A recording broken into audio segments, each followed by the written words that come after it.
naenda kwa mada direct. Oburu, umefanya tabia mbaya. Unafukuza aje Sifuna?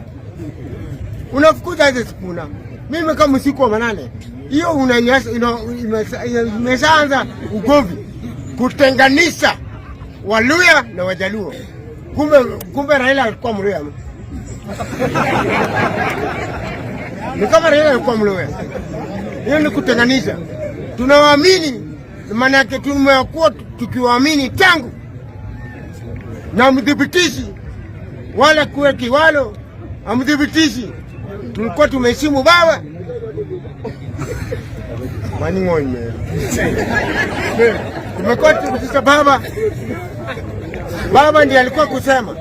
Sasa hii party ni kubwa, na hii party tunahitaji ikuwe na flag